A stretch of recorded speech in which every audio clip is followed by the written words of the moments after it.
And we can start anytime you want. Yeah, if you'd mute everybody, and I'll unmute.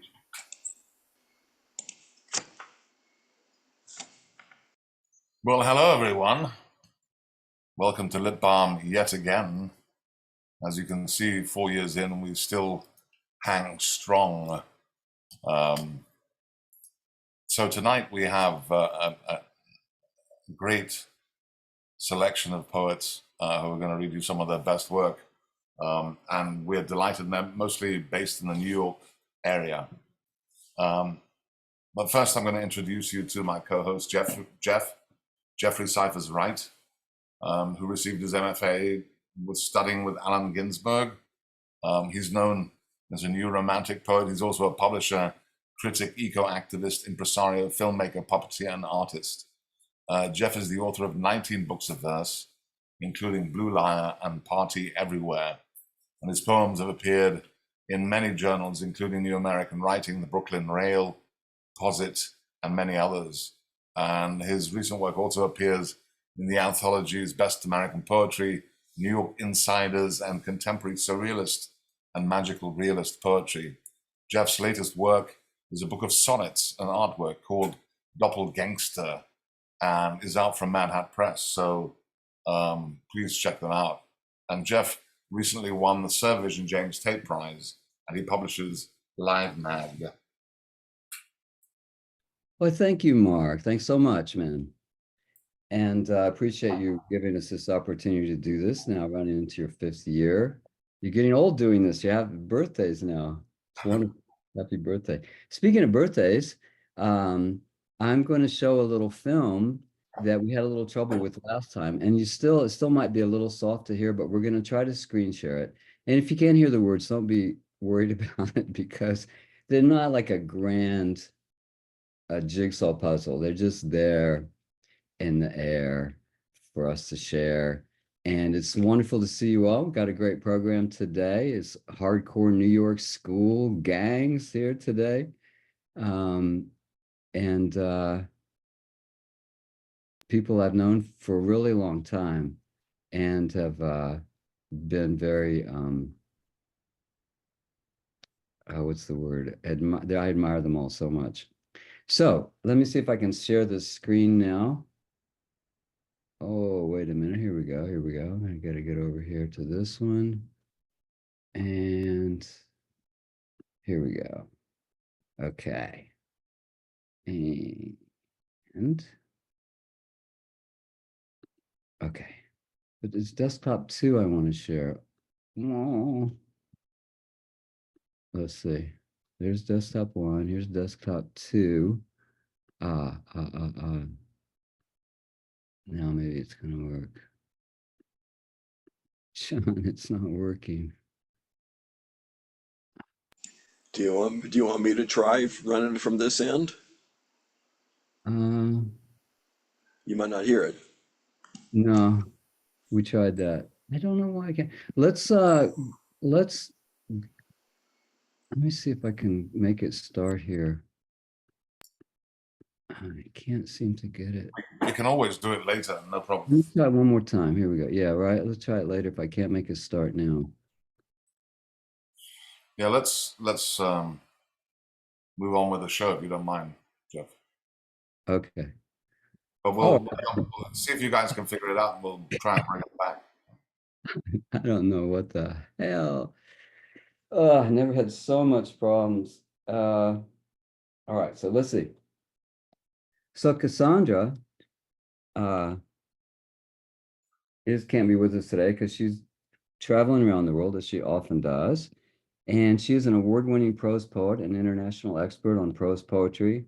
Her prose poetry is widely anthologized and has been translated into Japanese, Chinese, and Korean. Cassandra has published more than 30 books and is currently writing an illustrated book of prose poetry on the Hiroshima Maidens with funding from the Australia Council and the Victorian government. Cassandra co-wrote Prose Poetry, an introduction, and co-edited the Anthology of Australian Prose Poetry. She's commissioning editor for Westerly Magazine and professor of writing and literature in Melbourne, Australia. And now Mark's going to read a poem of hers. That's right. Here's Cassandra's poem, which appears in Mercurius. That's a UK journal that's focused on the surrealist and the absurd. And it's a prose poem, and it's called Carrying a Watermelon.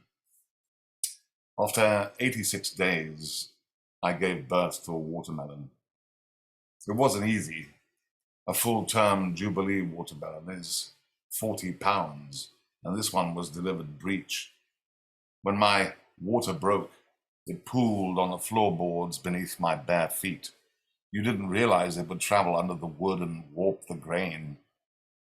You'd only find out that following day when you brought the watermelon home. You could feel the edges of the board curving under your toes. By the time you got me to hospital, I was dilated 10 centimeters, and the nurse said it was too late for an epidural. But the melon's rind was slick and helped me squeeze it down the birth canal. When I finally pushed it out, I held it in my arms, stroking the skin. "It's perfect," you said, sniffing its head. "Smelled so sweet. It takes a while to stitch me up, so I stay in the hospital while you take the watermelon home. You ring me from the kitchen, swollen boards under your feet, the long-bladed knife in your hand. Next time, let's try for a cantaloupe," you say. Okay, very good. Let me try this one more time here real fast. Is it working now? Yep. Looks like it is. Yeah. Okay, here we go.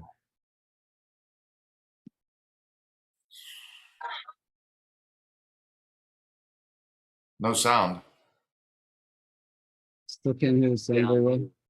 Clown Town, it's time to make a stand. With the clueless family. You need to go full screen. With some poetry.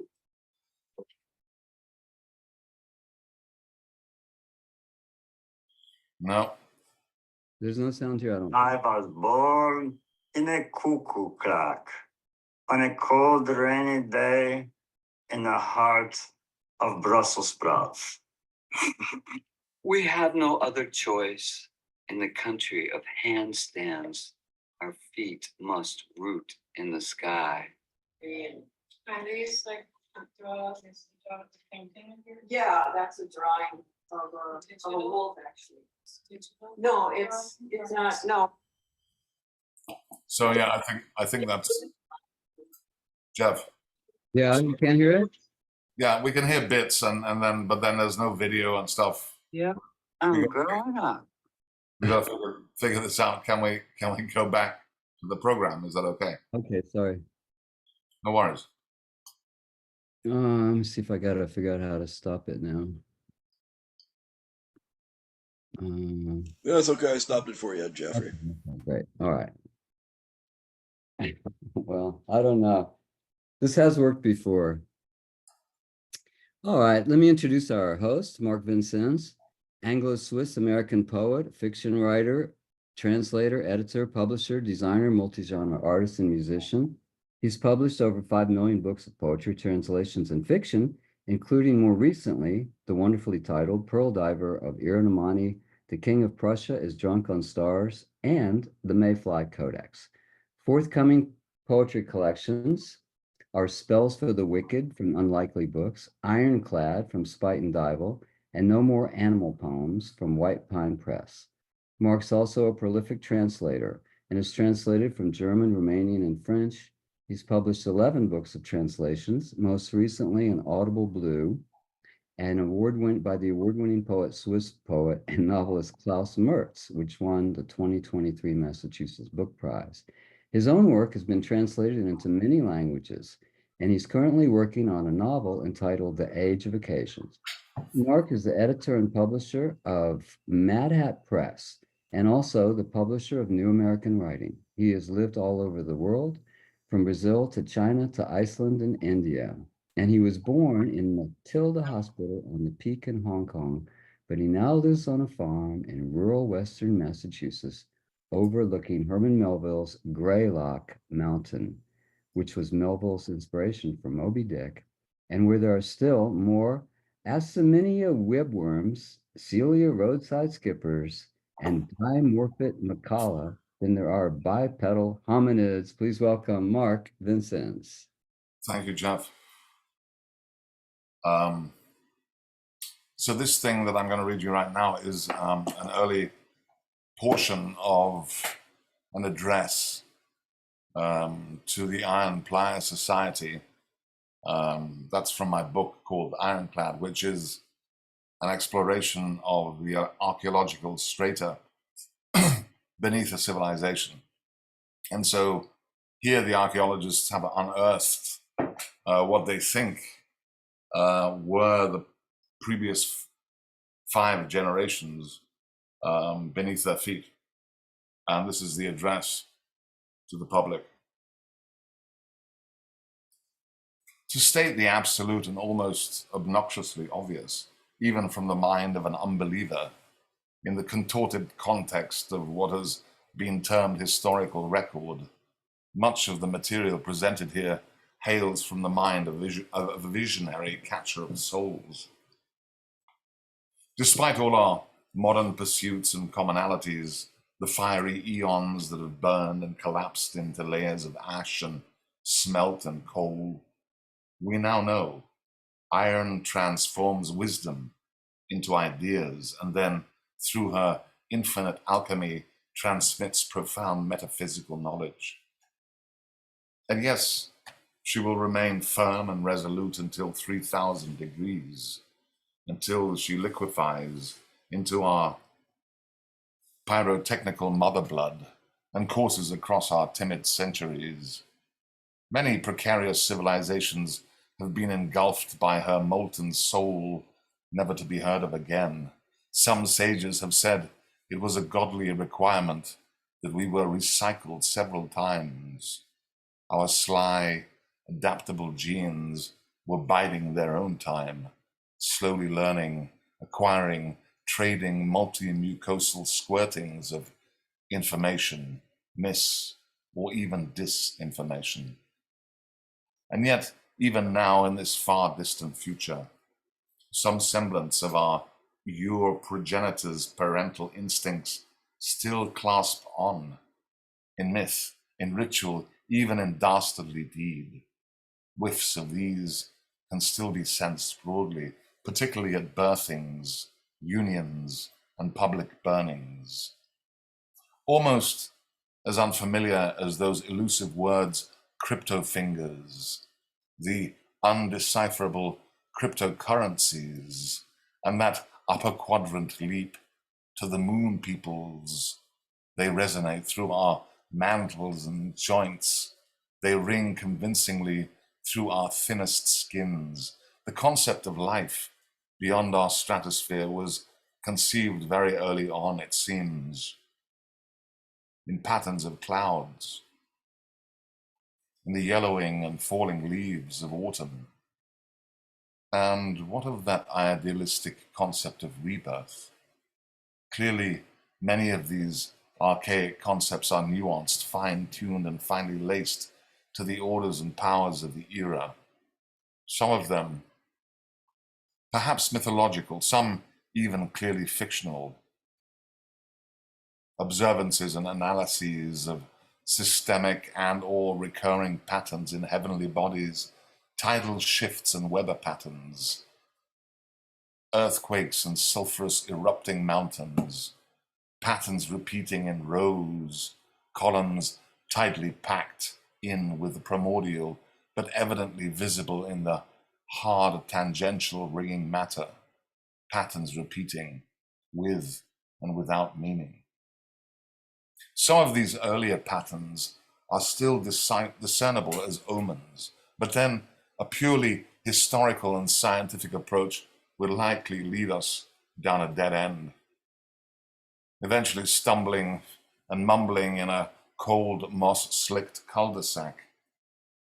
The metaphysician, Ephrasticus Furioso, once asked if the value of a people was to be determined by how they handed down their inherited knowledge. Does that which is not left behind determine the discerning mind who is divided to this very day? How can you truly judge a people on their shoddy paperwork?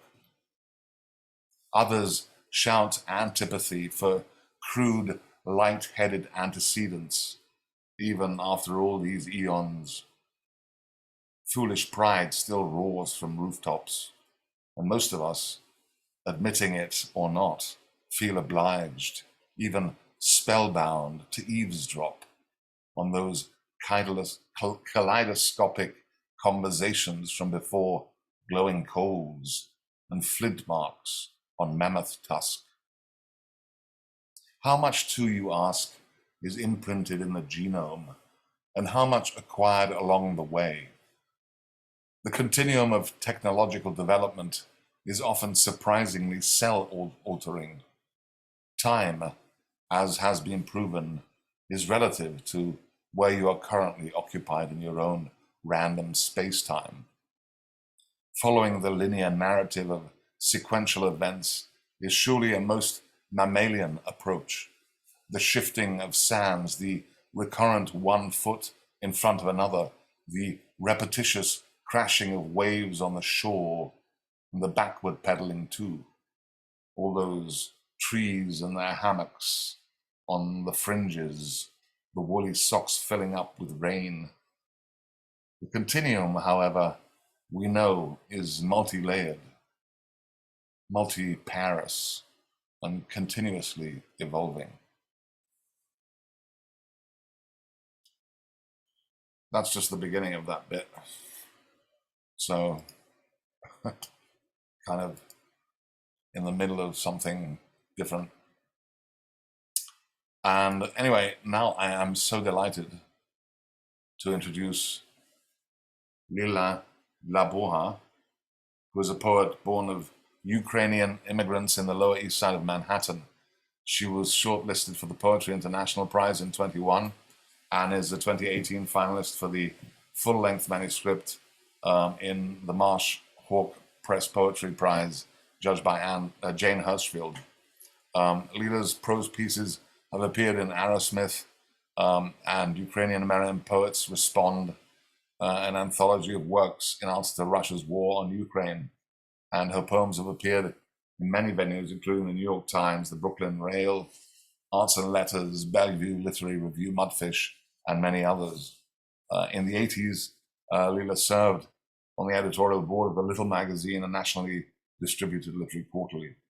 On and off since 2016, she has been volunteering with kids and teens in the war zones of eastern Ukraine under the auspices of the Ukrainian NGO Go Global.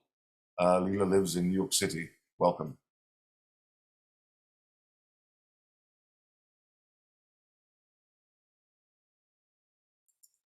Here, I unmuted myself.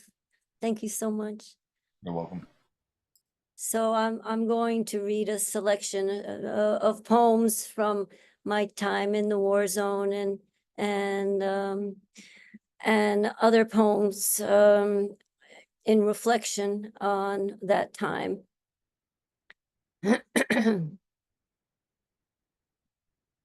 Words. Some kind of remark left my lips unexpectedly through the prismatic tedium that comes before surrender. Didn't feel like words, more like liquid seeping out, or the way a bubble forms on a whisper, weary with importance. Everything that happens is like that lately. When I start to talk to things and they stir, the water wrinkled when I entered it. Just like everything else. What have I done? Wrinkling everything.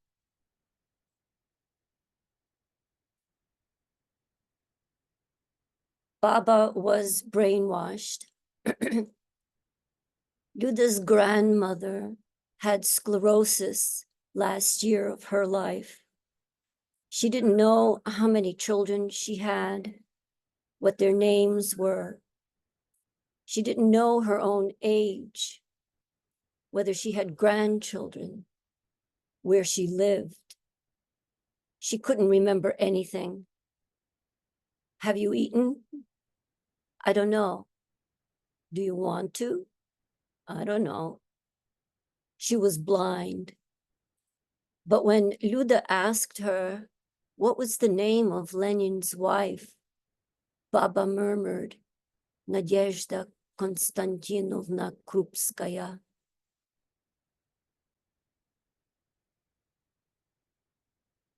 Anti-comfort zone.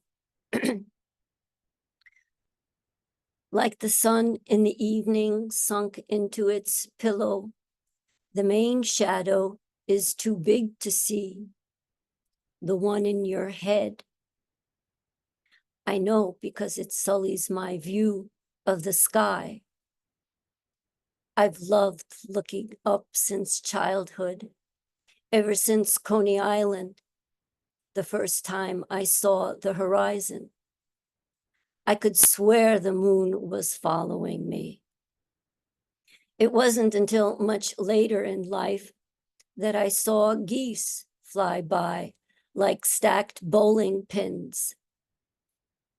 Ever notice everything is true for a second and then it's not? Am I the thing behind the universe? If me, then everyone. It actually takes a lot of discipline to be flexible. See how enjoyment feels bigger when it bides discomfort, animates every little thingy, one honk after another, sometimes together.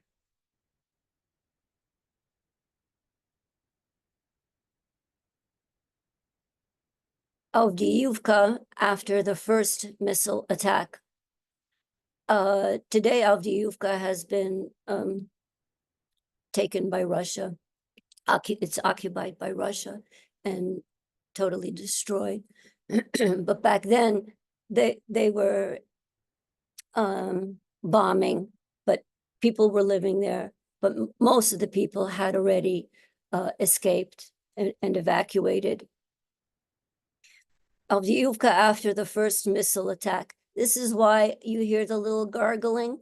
I got very sick. It is an industrial wasteland, Eastern Ukraine, from all of the factories and coal mining and steel mills. It's there are or were pharmacies on every corner. And I was getting many infections repeatedly over the years, and I burnt out my bronchial tubes. But I'm fixing that. I'm going to for acupuncture, and Chinese medicine is really helping a lot. Sorry for that segue. I had to apologize for the frog in my throat. Avdiivka after the first missile attack. There's no leftover food in Avdiivka. Scraps are put out on the curb for animals who have been made meek by starvation and fright. They cower and look at you sideways, bones sticking out. They sag and press to the ground with each tired step, just like the people who still live here. The apartment where I'm staying faces a field that is littered with mines. Don't walk there, I was told as soon as I arrived. The missionaries took me in. I got lucky. There was nowhere else to stay. They don't lock their door. This, more than anything, surprised me. One night, when there was no shelling, we watched Sound of Music together, dubbed in Russian, 4 women eating popcorn stretched out on a queen-size bed. They borrowed the apartment from a family who had fled during the onslaught. Luba, the alpha of the missionary group, is always thinking ahead. Chaste and displaced people will do that. Today, they may kill us, she tells me matter-of-factly. I must be dressed well. Her cascading mane of bleach blonde hair bounces around her shoulders while she rummages through her things. Luda and the other missionary ladies make a point of dressing nicely every day. That way, the separatists can say they had killed bums.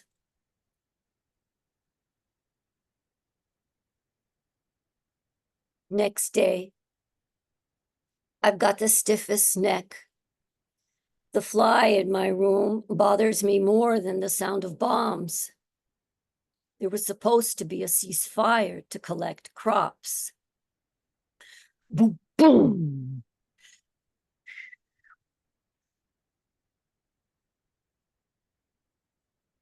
Missile whistling.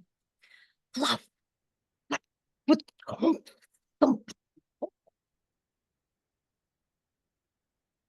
I'm sitting on my bed, listening on a pivot of my whole anatomy, compelled to give form to sound, to each round of fire.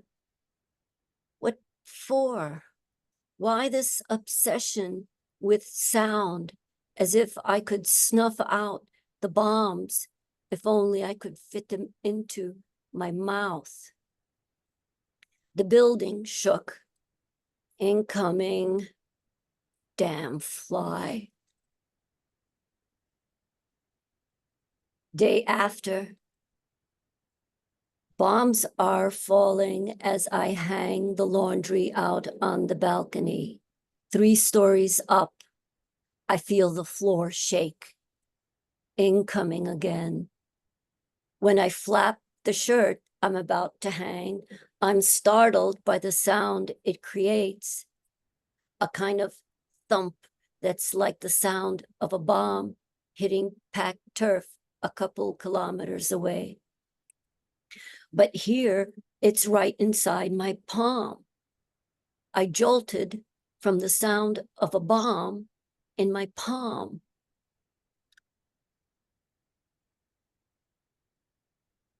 Someone you know smiles.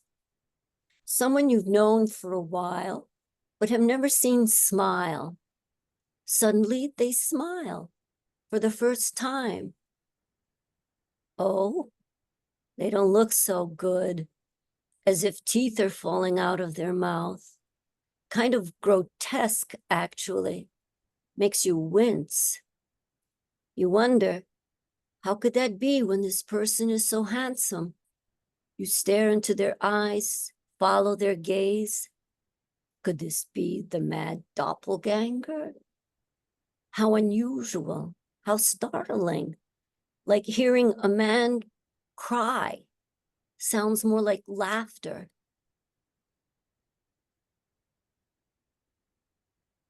Because Shakespeare asked, memory of my mother calling me from way down the next street. I was jumping rope with some friends. That's how everyone learned my real name. I had given them a different one. Then everyone began to call me by the name my mother called me. Later, they heard my sister call me. It was half of what my mother called me. So then my friends started to call me by the name my sister called me. My name was getting shorter and shorter, only a fraction of the name on my birth certificate. No one ever called me by that name. My father more often called me by a boy's name. I think I know why. What my father called me would be a name like Mick in English. And whatever anyone called me, they all spelled it their own way. The English alphabet did not make our language sound as beautiful as it truly is. Our mother tongue twirls like rain drops on the roof, like the thud of horses' hoofs, grunts and laughter, the clink of crystal shot glasses, a plague of insects, the required awe in orgasm. Think about it. The roll of a spindle on a wooden table. We were still kind of new to this country. You could tell by all our ribbons and flowers. If a boy liked the girl, he would bring her a ribbon. Girls would attach them to the wreaths they wore on their heads. The more boyfriends, the more ribbons. Oh, what a lucky girl. A whole wreath on her head full of ribbons. Trick was both girl and boy preferred no two ribbons be alike, so that the boy could see his ribbon flowing on the girl's wreath from afar. And the girl would have a splendid assortment. What if more boys brought ribbons the same color and kind? Where on the wreath would the girl attach them, so as not to offend any boy? Now she needs to make more boys feel special. What a headache. And do what? Take more boys to the rolling kiln of moss along the brook? What a headache. Tremors of equinox. It happened again. I am loved. How to get out of it? I came chin to chin with you, like tug of paper to amber, suppressed, flat as a fossil, trapped in my own imprint. All my cries ridiculed, gave me voice strong as tea. Like the hibiscus bud, I unraveled my pinkness. If only I could hold all the lonesome princes. Thus is the wind through my bespeckled loins. And what of it? What of it? What of it? With the tremors and sorrow of an aphrodisiac, our dreams will end when the days grow longer and the lies shorter. Geisha to Angel. Today I fell in love with the muscle and mane of a passing cloud. I was feeling sluggish like italics, tired from all the incompleteness of everything. It's how nature wants it, not sure about the extraterrestrials. How vibration appears to be solid. It's suspicious perception. A typical cloud weighs 1 million pounds, I read in the paper. Who would have thought? Dishes done, now blotchy sky. How to tell you? I've given up desire. It makes a fool out of me. I don't mind, but it seems everybody else does. This is not aversion, it's renunciation. Reminds me what it was like to walk on 4 legs, scrappy, butt up in the air. And the last poem, War in Time of Daisies. My tired arms and sagging head, trembling thighs. Where have you been? What relief. I can sit here forever.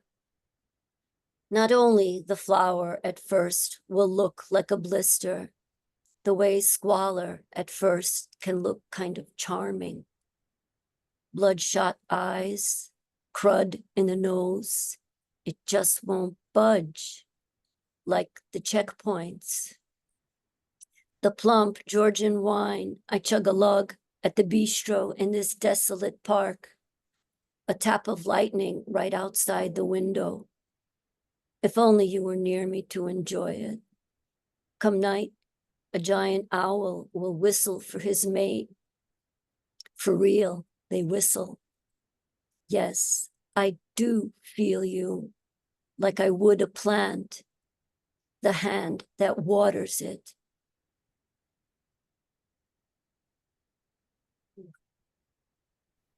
All right. Thank you, Lila Dlaboha. That was wonderful, huh? Enjoyment gets bigger when it abides discomfort. Yes, you had it all there. What a delivery, too. Thank you, Lilia. Huh? Thank you, Jeff, for you're the one who found that poem in the New York Times, and you told me about it. I had no idea. So thank you for that. Yeah, that's a great discovery, huh? All right. So I'd like to introduce now our next reader, Jim Feast, whose most recent book is Karl Marx, Private Eye, which is out from PM Press and is getting terrific press, actually. And he's a member, one of the founding members, I do believe. I think he's got unbearable grandchildren at this point. He's a founding member of the Unbearables group, and he's co-edited 5 of their anthologies. And Jim does a super service to the community by doing these master interviews all the time in Rain Taxi. So let's hear what you've got today, Jim Feast. Hi, thanks. I can't see this with my glasses. So, even though Jeff said I was a New York poet, most of my poetry is written in Chicago, and it was kind of written for a time and place. And so I decided this is not the way you see proceeding, but my poems don't make a lot of sense without context. So why don't I'll read only one poem, but first I'll explain the context. Okay, good.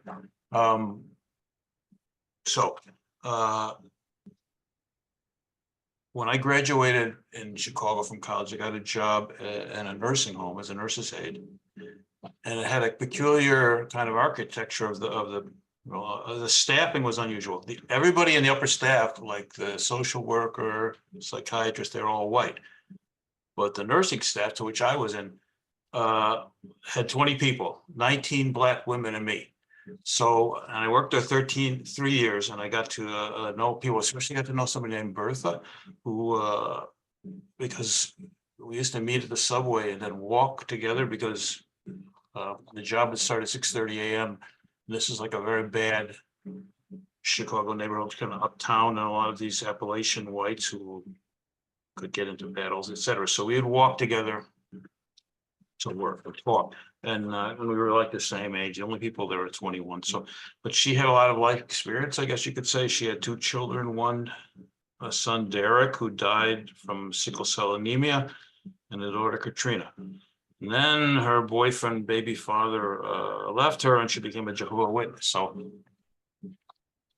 So since I was the kind of person I would do what people, I wanted to see what different things were. So I used to go to the Jehovah's Witness Kingdom Hall sometimes on the south side, which was interesting. So then I wanted to write a poem. Then we would walk to work, and she would tell me how seductive her boyfriend was. He had this great flowery speech, and I said, boy, I wish I could be like that. So I'm gonna read this poem about that. Okay, good. Ready? Okay. It's called The Upper Depths. It's like 4 parts. 1, Christmas crisscross pearls against your belly, force of having fastened to a man, or not afraid of sex, but less of having him around. He said, honey, something about you strange. Silly. What I mean, I'm trying to express myself. Your beauty has blown my mind completely. By the use of a simile, one approaches joining, as of the hands in a circle, the hands of the horizon, one would say, linked about a half hour above dawn. 2. I don't mean, Jim, she told me, to be putting down my own people, but Black folks can be too addicted to fashion. There used to be nothing I'd love more than dressing, being self-centered, hateful, conspicuously worldly. Well, it's not so you know, I said. I wouldn't say what I don't believe in my heart. You know me that well. I mean, he used to say, you have a beauty of the inner skin, of the spirit. That's what he said. And I liked it. Of a spirit, he said, you affect me like the cool pull of the wind on a summer night. Just sitting up on the porch steps in a light breeze, leaving my whiskers wet a little lamb's wool, like a dipper, a cup of well water corsage with a blue button of magnolia. Baby, you affect me that way. That's sweet, sweet like a sweet evening. 3. Couch, kitty corner from the TV. My daughter stays on a cot, she said. I taught her with a blue pencil, which has a toy Chinese girl's wooden head in place of an eraser. Imagine the scene. Bertha's turning the page. Trina makes a loud noise. Quiet, be good. Mama, how come I can't tell you to be good? In 1 minute, I'm going to come over there and give you something good. Her remark is interrupted by the phone. She lays down the book. Last underlined word, repentance. Peter, taught her, mother, daughter. Last part, 4. 1163 West Roosevelt is where they have the Kingdom Hall. Witness. The Stratford people stretched tight in the sun, posing for a photo. She has her silks, bustling blue evenings first, flowers fluttering. In one picture that she showed me, pettishly to pout, your lips in pose at a lamppost in a pink dress, drooping, dewy-eyed over your belly blown up with child. And then a picture in a black dress, funeral. Under the pillows, tears tangled, and the prayers, pretty widow never even wed. Weeds worked under your fingers, or fingers under the weeds. Reading in Kankakee, the cops around the eaves of your house. Another picture, last picture, dressed in pink, arm outstretched to brace on a street light, her face facing me with a smile, and the child in her belly smiling to Jehovah God, bring me a world.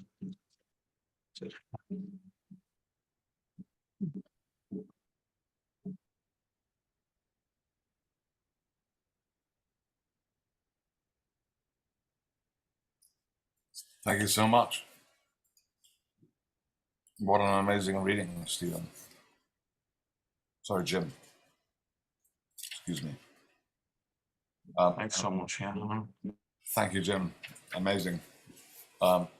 Next, we hear from Stephen Paul Miller, who is the author of 8 poetry books, including the forthcoming Dating Buddha and There's Only One God, and You're Not It, Marshall Press.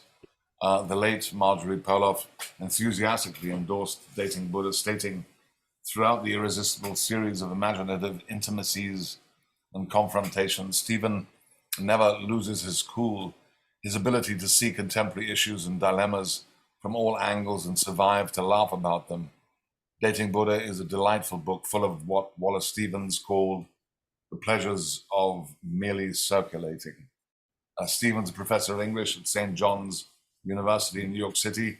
He's the author of several cultural studies, including The 70s Now, and co-editor with Daniel Morris, Charles Bernstein, in And Radical Poetics and Secular Jewish Culture. With Terence Diggory, The Scene of Myself, new work on new school poets. Stephen has been anthologized in contemporary surrealist and magical realist poetry, the Bloomsbury Anthology of Contemporary Jewish Poetry, and Best American Poetry in 1994 and 2003. Welcome, Stephen.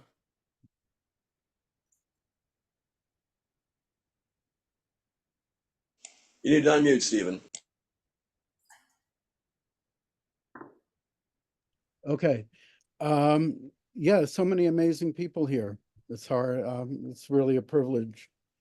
Thank you, Jeff Wright, for inviting me.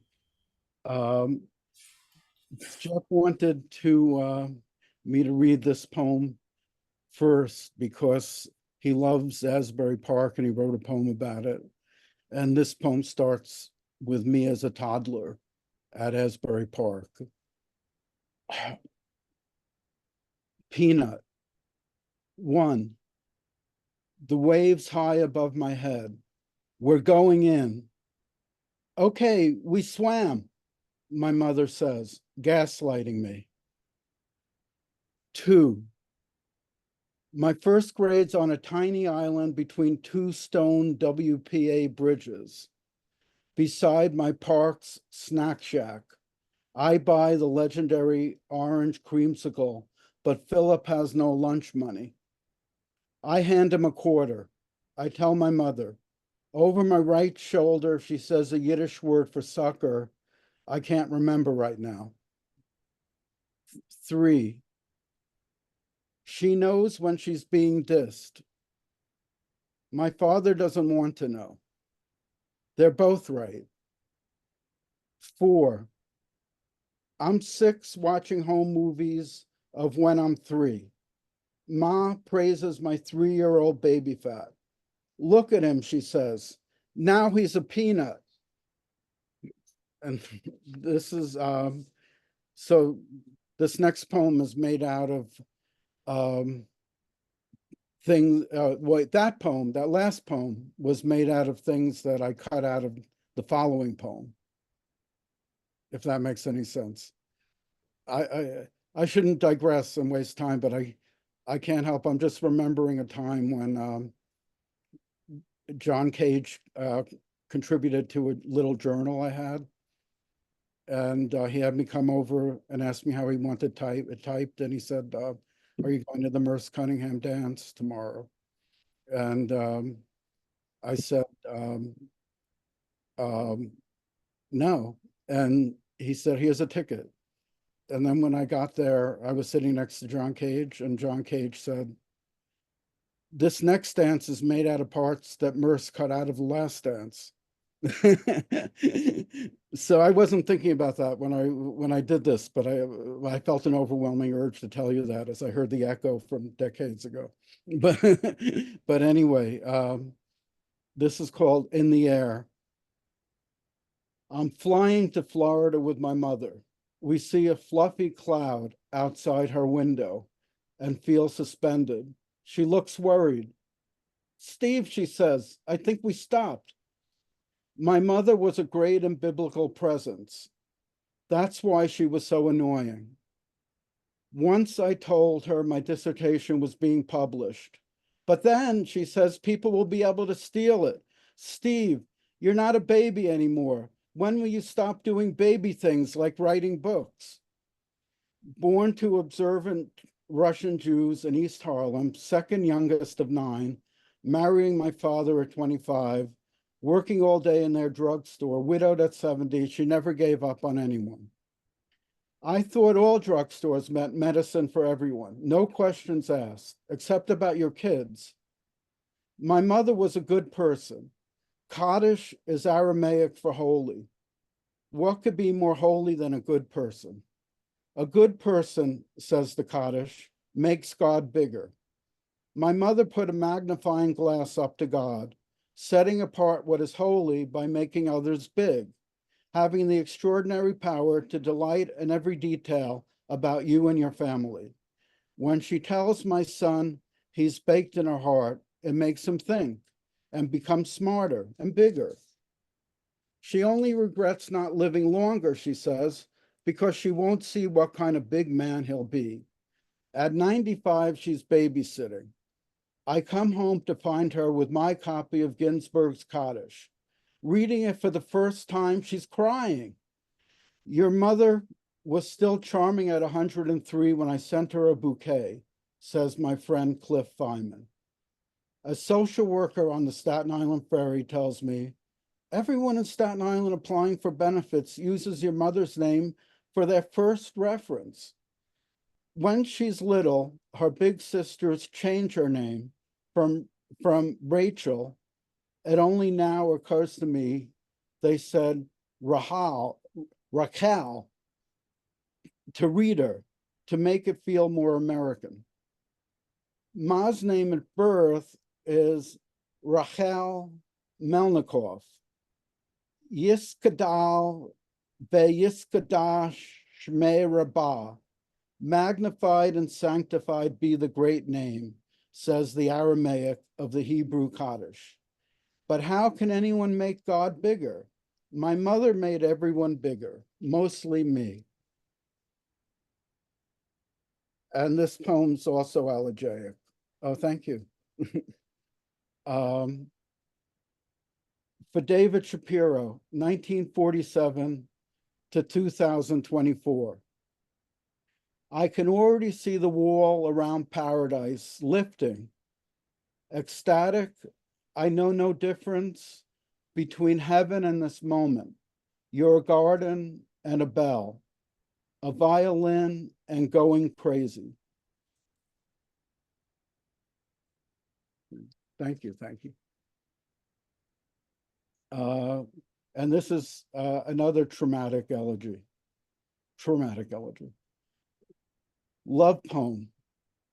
When Noah was 6, he named his thin pet betta fish Potato Chip. When Potato Chip died, I consoled him. Potato Chip lived a long life. Remember the good parts. There were no good parts, he cried. Potato Chip was boring, but I loved him. Okay, so this is sort of an elegy. It's when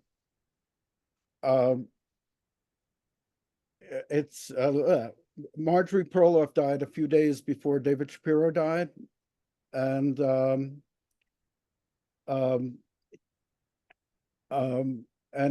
this poem was in the last email that I sent to Marjorie Perloff, and we thank God we were having like a really great email exchange. There were some right-wing nuts, bothering her because she said something nice about FDR. It was really crazy, and and I was kind of calming her down, and we were talking about different things in this kind of long email exchange. And in the last email I sent her, I put this poem. So the last email that I got from her was explaining why I was, quote, the best, why this poem showed why I was, quote, unquote, the best, whatever that means. So that was nice. So anyway, I actually, and then she died, which was sort of traumatic for me, that she died just right at that moment, It was like losing my poetry mother or something, But anyway, so this was the poem that she liked. An old friend calls me out of nowhere after 30 years.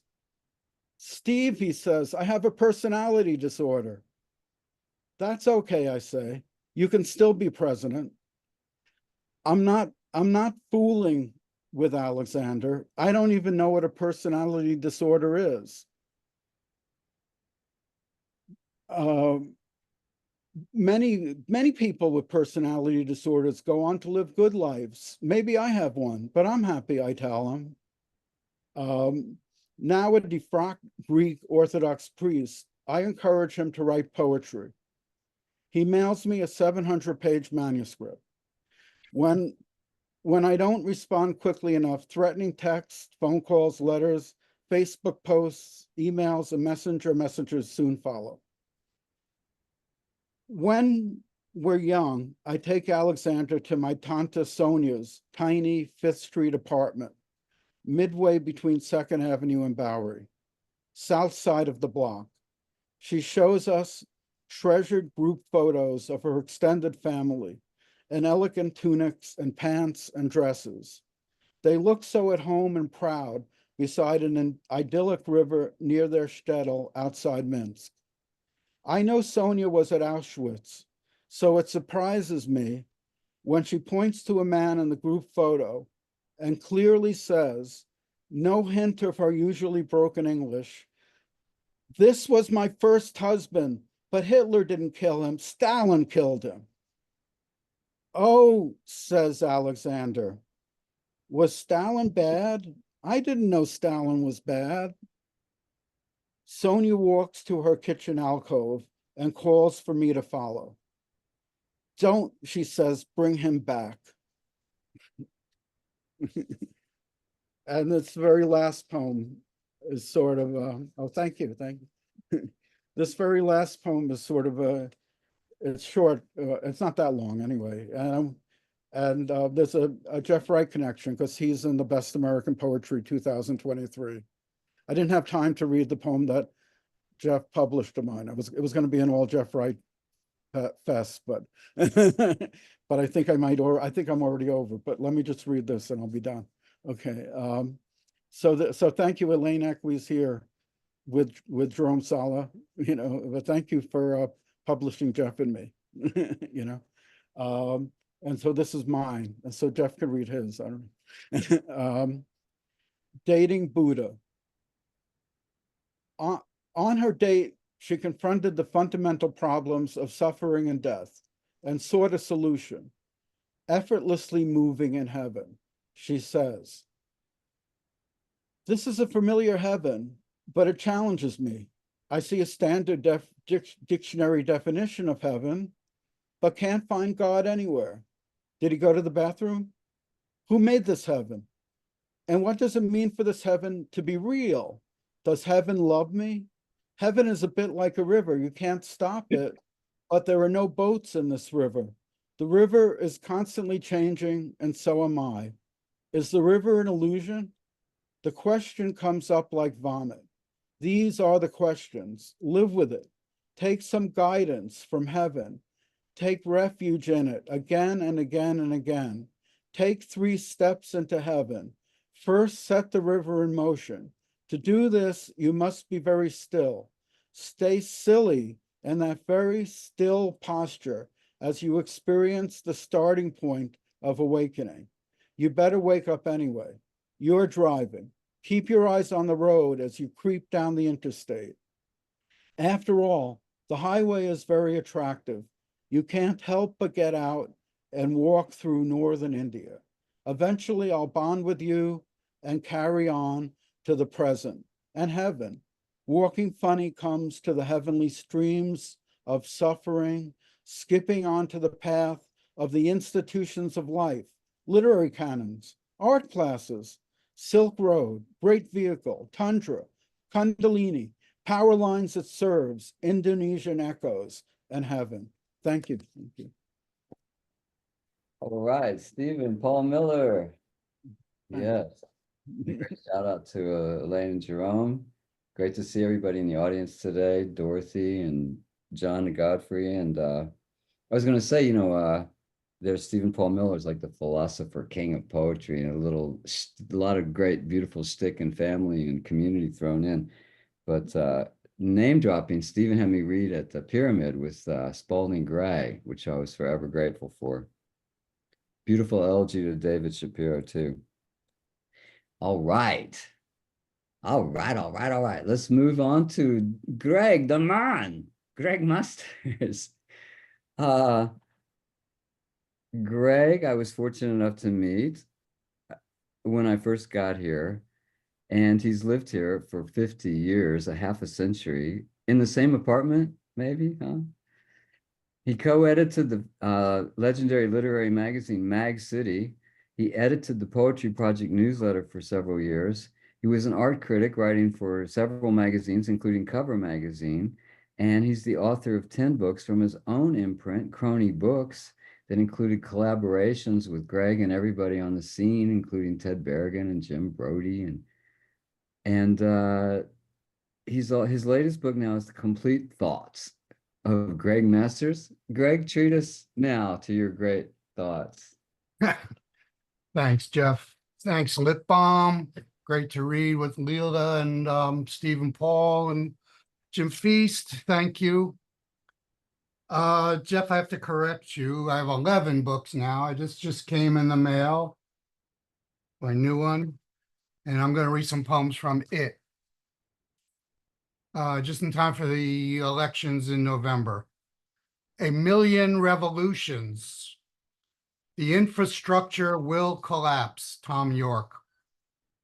It was a time of a million revolutions, and we were right, still are, to resist, rise, oppose the unevolved agendas and those personalities guided by complete lack of empathy, extolling nothing more than their advancement and rise to power. Enemies of critical thought, these mustard-brained so-called leaders and their followers, inflamed by fantasies of retribution against their perceived enemies, clashing with intelligence at odds with their determination to demolish opposition and hearken to nothing less than biblical retaliation. A continual reckoning, isn't it? The interference from those rationalizing their awful legacy privilege. On the local level, it's the guy a table over in a cafe speaking with colleagues on a Zoom call as if fixed in a legitimate environment. In the capital's boardrooms and seats of influence, the money persuades, entangles, and holds sway. The day is bright. I am inside with some aspect of pirate blues, impotent to thwart this outrage, other than to shout out in verse, announce the facts to those who are amenable, who give ears to this proclamation intended to expose the flagrant disguise and bear the wretched intention of those butchering decency and sabotaging agreement, pretending destiny favors, detouring the proclivities of everyone whose lifestyle is anathema to their own. Thank you, Jeff. Ballad of the Fallen. For a time in 6th grade, my best friend, Anthony Shalley, and I exchanged stories we'd written for each other's amusement. No one ever saw these communiques until a classmate found one of the handwritten compositions, which must have fallen to the floor, and turned it into our teacher, the sour Mrs. Sarah Dobrin. As the story involved her husband, Harry, being in a cage at the zoo, panic ensued as she began an inquisition to determine who had defiled her and brought dishonor unto her household. Each student in the class had to approach her desk and provide a writing sample so comparisons to exhibit number 1 could be made and the culprit behind this egregious act of subversion of all that was holy might be brought to justice. The interrogation ended with me the winner. It was I who had scrawled this slap in the face of American order and propriety. It was decided that I should come in next day with an apology. My mother was appalled at my transgression. Not that I'd shown promise as a creative writer, distinguishing myself with poignant observations expressed in a witty manner. Nay, she availed herself not of my brilliance. At home that night, my mom took the side of the authorities. My future as a normal person was in danger. No compliment for my efforts as an entertainer, rather a sentencing to toe the line, bend me to fulfill my obligation as a productive, non-unique member of society. The apology was delivered, but good people, this wasn't enough. A punishment was to be meted out. How best could I suffer beyond my humiliation? You will resign from the school safety patrol. I was branded, made to turn in the cool plastic sash that granted me the power to assist my schoolmates in crossing the intersection safely. The civic order was being dismantled so I could bear the weight of shame before my peers and be shunned from 6th grade polite society, cast out of the legion of proper behavior, kids with promise and rich futures ahead of them. No longer was I entitled to the pastures of plenty and the vague promises we'd all been fed. Then JFK was shot, and the so-called American dream ended as well for the rest of you.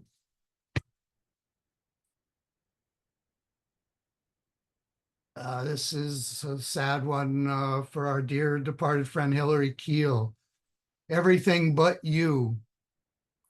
I'm watching the waves from a hotel terrace, the noontime sun washing out some detail in the crests, a void at the horizon. When I can, I try to tune in to the agreeable crashing of waves repeating endlessly, the gulls passing by and echoes in the wind. The veil over what we dare not utter withdrawn as we step into a new world. Description not near enough an antidote. Everything but you is a distraction, Hillary.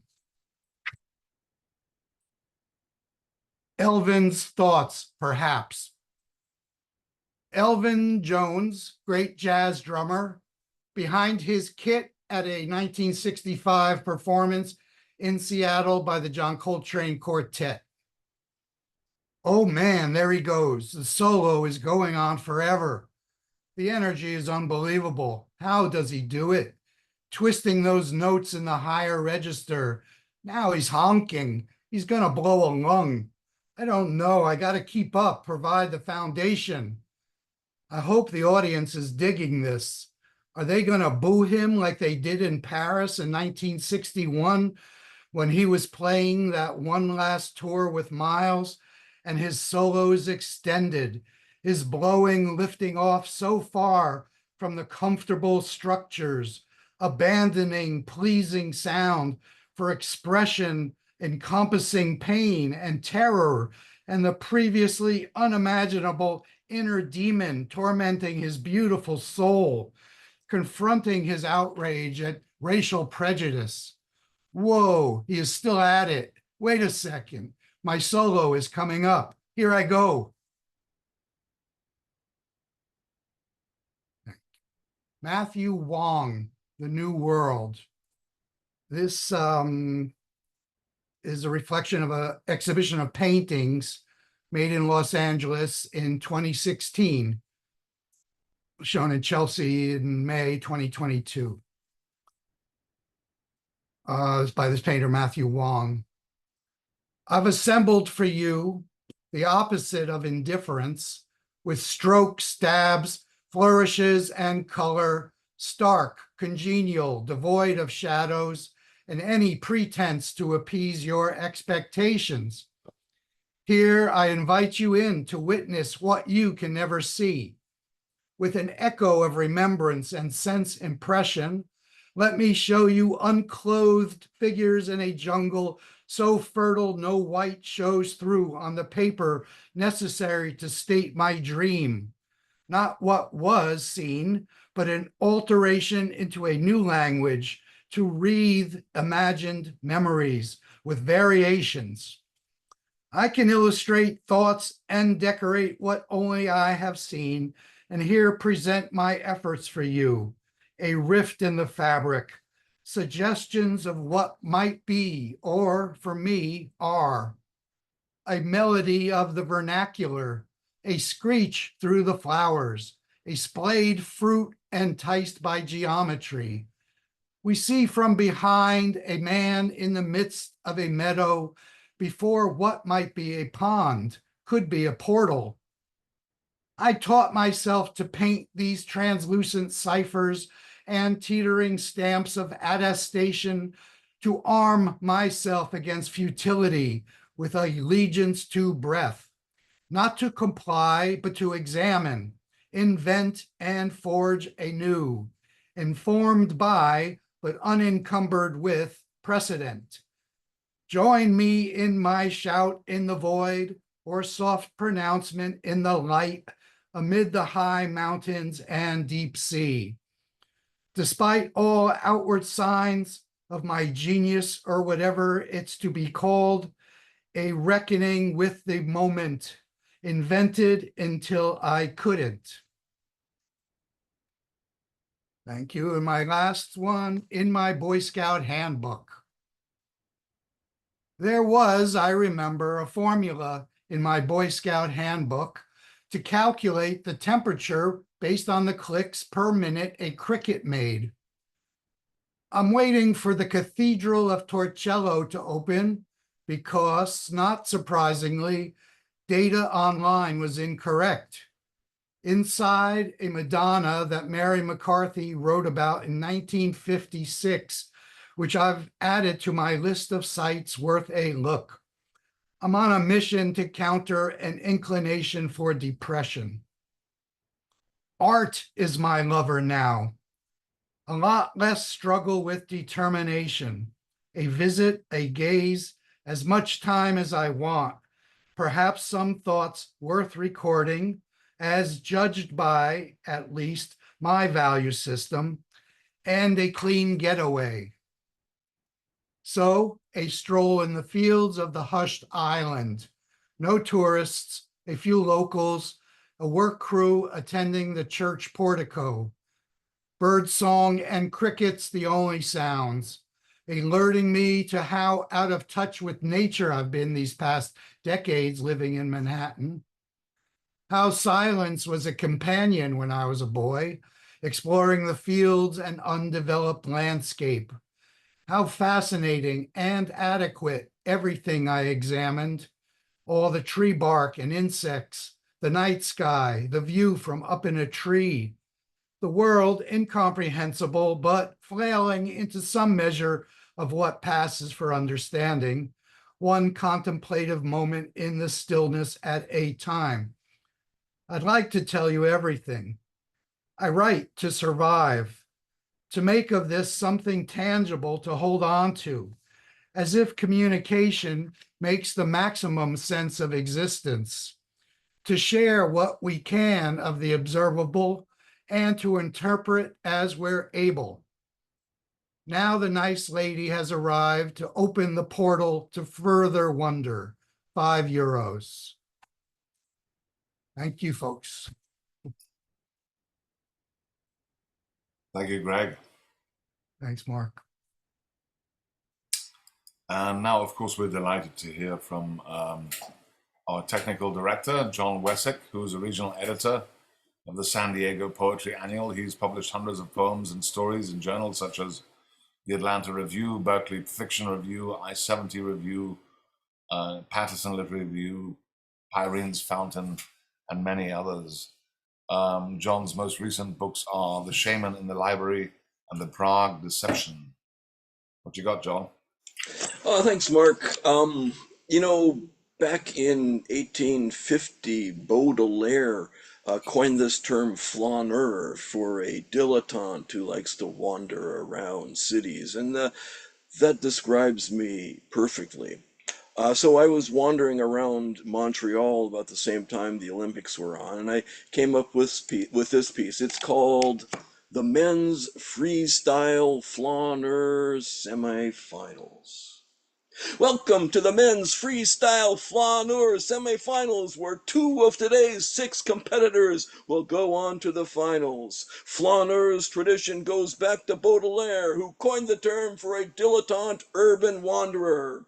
At the sound of the 9 a.m. buzzer, German Helmut Kriegsmesser is out the door with a compass, topographic map, and guidebook. Despite his early start, there's already a line to buy tickets at the Notre Dame Cathedral. Kriegsmesser looks at the map to decide whether to wait or come back later. Oh, he's staying! America's George Shumway has gotten off to a bad start by booking a hotel far from city center. He's lost in the warehouse district. Can he come back from this far behind? In a bold move, Brazil's Paulo Feijoada sits in an outdoor cafe with an espresso and almond croissant. This is his first competition since recovering from fallen arches. He's eager to medal after Hideki Umami edged him out for the bronze in 2020. Canada's Gary Poutine is dogging Kriegsmesser's heels. The German's 12-minute lead is evaporated in the ticket line. At just 20 years of age, Poutine is today's youngest competitor, but youth will not handicap him because the drinking age here is 18. having stopped for a churro. Mexico's Guillermo Choripan is close behind. A kimchi fried rice or Turkish chill beer would have netted him more points, but judges scored breakfast lighter than other meals. Shumway's back in the race. He's found a subway station and is struggling with the door. Wait, someone's opening it. Shumway's inside. He's deciphering the ticket machine. He's taking out his credit card. Shumway's on his way. Francis Claude Cassoulet sets off in style with a diamond-tipped walking stick. You can't talk flaneur without mentioning Cassoulet, two-time winner of Olympic gold and six-time winner of the World Cup. This is likely to be his last competition, and he's going out in style. Kriegsmesser is in and out of the cathedral in just 20 seconds, leaving Poutine and Choripan behind to admire the stained glass windows. Poutine is out. Choripan remains inside, looking at the confession booth as if he has something to get off his chest. Freshwater is still at the outdoor cafe. Shumway exits the subway and spots a McDonald's. He's heading inside. A 20-point penalty for Shumway, which Shumway's using the bathroom. He's leaving without buying anything. Great move for Shumway. Cassoulet stops outside a hat shop. He's going in, looking at Panama hats. He's talking to the clerk. Cassoulet leaves wearing a Panama hat. Man, that guy's got style. Freshwater motions to the waiter. This could be his move. No, he just ordered another espresso.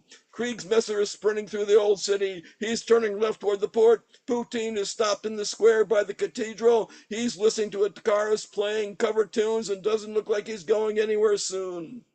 Cassoulet is gesturing to a police officer and pointing to a large chessboard painted on the pavement. They're playing. The policeman is white. Cassoulet is black. Rather than moving knee-high pieces, Cassoulet points with his cane, and the boy he hired moves them for him.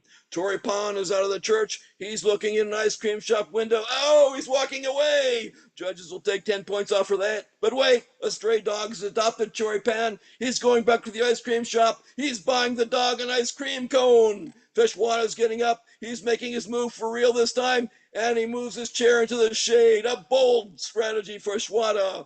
Oh no, back at the chess game, Cassoulet missed a fork that could have taken White's rook. White's pushing his pawn and throwing it to queen. Cassoulet resigns. Shumway made it to Chinatown. He's looking at a bakery. He enters and comes out with a sesame ball and egg custard. Now he's in a tea shop. He passes up pre-packaged boxes to sniff loose leaf tea in the bins. The clerk asks if he wants to try some jasmine tea. Shumway refuses. He's buying Iron Goddess Oolong. There's no stopping him. Shumway's on a roll. He found a produce store and he's buying a bag of mangosteens, the best fruit in the world. The fans are on their feet. It's pandemonium. The buzzer sounds and the judges have made their decision. Shumway and Freshwater are going to the finals. Wow. That was kind of intense. Thanks, John. And, well, of course, first off, thank you to Lila, Jim, Stephen, and Greg. Fantastic readings. We were delighted to have you and all your friends from the New York School. And now we're going to move on to the open mic section. And first, I think we're going to hear from Linda Wyodka, who's just next door to me down the road. Linda? Hi, Mark. Hi, everybody. It was a great program. I loved the poetry tonight. So this poem is kind of like, I think it's finished, but poems tend to never be finished. So I'll probably do some more editing. Adrift. Breezes comb water's surface, ripples form a rolling wake, water laps upon shore, splashes and splays endlessly, soothing rhythm mellows my senses like the rise and fall of concerto's tempo. Human instinct to rock and sway, intoxicating melodic slap against beaches, sand, grass, muck proliferating along the shoreline since glacier melt. Life's currents like amniotic fluid, swishing, buoying a babe. Blood circulates through arteries within its sac-like lake. Unlike dry docking a ship, adrift, we float aimlessly upon Earth's surface, rife with springs, lakes, rivers, expansive seas, birth itself like ever-floating weed. But death, yes, death silences the flow, brings life to a halt. After our demise, only the soul knows where it all goes, whether stillness or fluidity becomes eternal destiny. Meanwhile, raise your cup, swallow hard, tide erupts endlessly. Thank you. Thank you, Linda. And so just to give you guys an idea, coming up, our next show is on September 21 with Brenda Hillman, Ronaldo Wilson, Michael Ruby, and Roxy Power, who I believe is here tonight. Roxy, do you have anything to add to that, if you're available? No, I guess- Okay, yeah, no, I'm trying to be. I'm just getting ready to go. Seems like every time I do a lip balm, there's also a film shoot for zombies. I don't know why, which I'm heading off to. But yeah, it's a very exciting show. I hope you guys can make it. Brenda Hillman is amazing. Obviously, Ronaldo Wilson is one of our finest live readers. Michael Ruby, who writes incessantly, and I'm very honored to be included in that mix.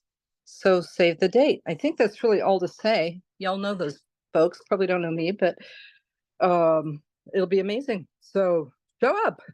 Thanks, Roxy. Thanks, Mark.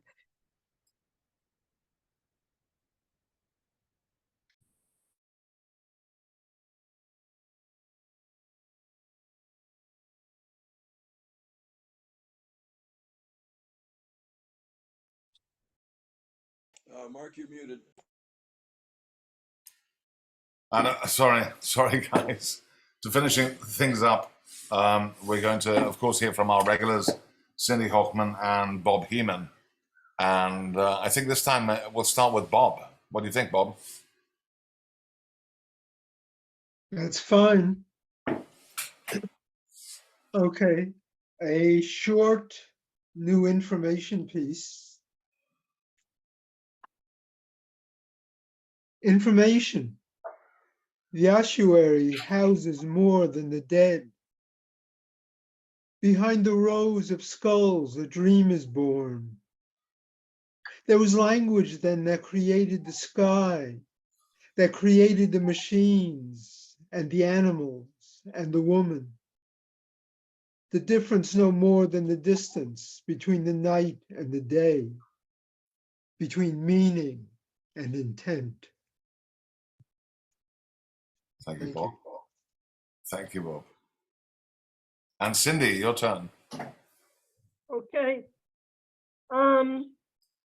Some of you know I'm working on a prose poem alliterative series, and every poem is has a different letter of the alphabet. And if I do 8 more of them, I'll have 26.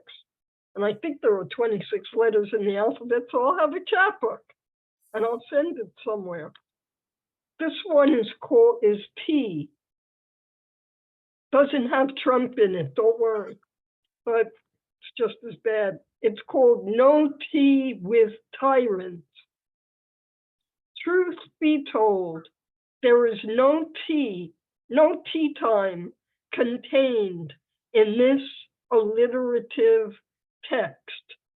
Now let me tell you why.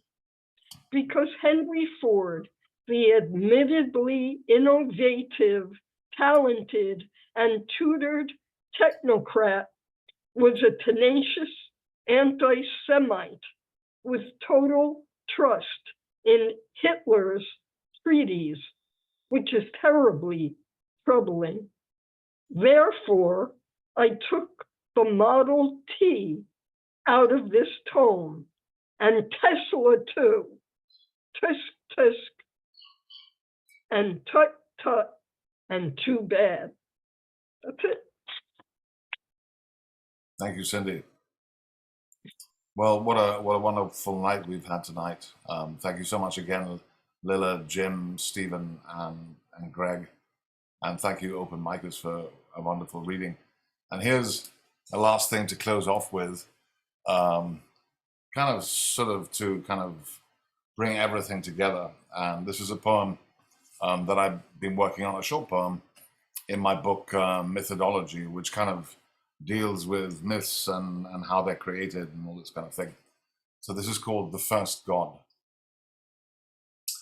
Oracles and seers divined, prognosticated in the greasy entrails of a guttural toad, in the sibilant calls of the pied flycatcher, saw omens in the curdled milk of the fat-tailed sheep, in a scattering of grains and seeds and smithing stones, in the cloud bank and her peaks and mountains, in that lone red-tailed hawk who landed on our shifting sands and soared away with a writhing, hissing cobra. Thank you, everybody, for a wonderful show, and I hope to see you at our next show on September 21. Please do join us. It should be a blast. Thanks, everyone, for tonight, and lots of love and poetry.